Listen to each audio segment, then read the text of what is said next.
हरे कृष्ण कृष्ण कृष्ण हरे हरे, हरे राम राम राम हरे हरे। गुरु ब्रह्म गुरु विष्णु गुरुदेव महेश्वर, गुरु साक्षात् परम ब्रह्म तस्मै श्री गुरवे नमः। जय गुरुदेव। पाठ करछि श्रीमद् भागवत गीता अष्टादश अध्याय मोक्ष योग, श्लोक नम्बर 48। सहजं कर्म कौन्तेय सदोषमपि न त्यजेत्, सर्वारम्भा हि दोषेण धूमेनाग्निरिवावृता।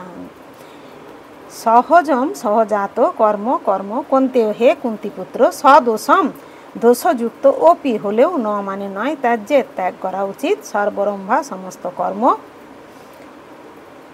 হি মানে যেহেতু, দোষেন দোষের দ্বারা, ধূমেন ধূমের দ্বারা, অগ্নি অগ্নি ইব যেমন, আবৃত আবৃত।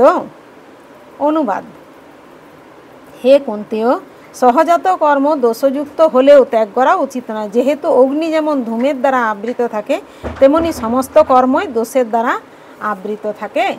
তাৎপর্য: মায়াবদ্ধ জীবনে সব কর্মই জড় প্রকৃতির গুণের দ্বারা কলুষিত। এমনকি কেউ যদি ব্রাহ্মণ হন, তাহলেও তাকে এমন যজ্ঞ অনুষ্ঠান করতে হয় যাতে পশু বলির প্রয়োজন হয়। তেমনি ক্ষত্রিয় যতই পুণ্যবান হন না কেন, তাকে শত্রুর সঙ্গে যুদ্ধ করতে হয়, তিনি তা পরিহার করতে পারেন না। তেমনি একজন বৈশ্য যতই পুণ্যবান হন না কেন, ব্যবসায়ে টিকে থাকার জন্য তার লাভের অঙ্কটি তাকে কখনো লুকিয়ে রাখতে হয় অথবা কখনো তাকে কালোবাজারি করতে হয়। এগুলি অবশ্যম্ভাবী, এগুলিকে পরিহার করা যায় না। তেমনি কোনো শূদ্রকে যখন কোনো অসৎ মনিবের দাসত্ব করতে হয়, তখন তাকে তার মনিবের আজ্ঞা পালন করতেই হয়, যদিও তা করা উচিত নয়। এই সমস্ত ত্রুটি সত্ত্বেও মানুষকে তার স্বধর্ম করে যেতে হয়, কেননা সেগুলি তার নিজেরই স্বভাবজাত। এখানে একটি খুব সুন্দর উদাহরণ দেওয়া হয়েছে। আগুন যদিও পবিত্র, তবুও তাতে ধোঁয়া থাকে, কিন্তু সেই ধোঁয়া আগুনকে অপবিত্র করে না। আগুনে যদিও ধোঁয়া আছে, তবুও আগুনকে সবচেয়ে পবিত্র বস্তু বলে গণ্য করা হয়। কেউ যদি ক্ষত্রিয়ের ধর্ম পরিত্যাগ করে ব্রাহ্মণের ধর্ম গ্রহণ করতে চায়, তাহলে এমন কোনো নিশ্চয়তা নাই যে ব্রাহ্মণের ভিত্তিতে কোনো অপ্রিয় কর্তব্য থাকবে না। সিদ্ধান্ত করা যেতে পারে যে এই জড় জগতে কেউই জড় প্রকৃতির কলুষ থেকে সম্পূর্ণভাবে মুক্ত হতে পারে না।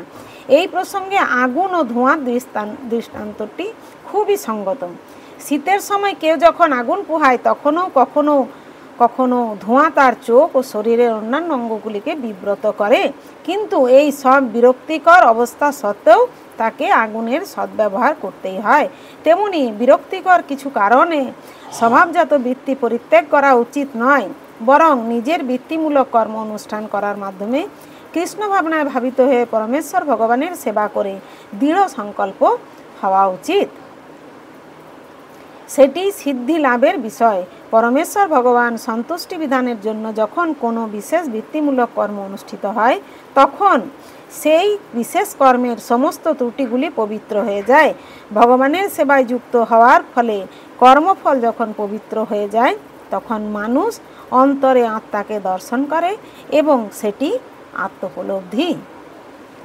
হরে কৃষ্ণ কৃষ্ণ কৃষ্ণ হরে হরে, হরে রাম রাম রাম হরে হরে।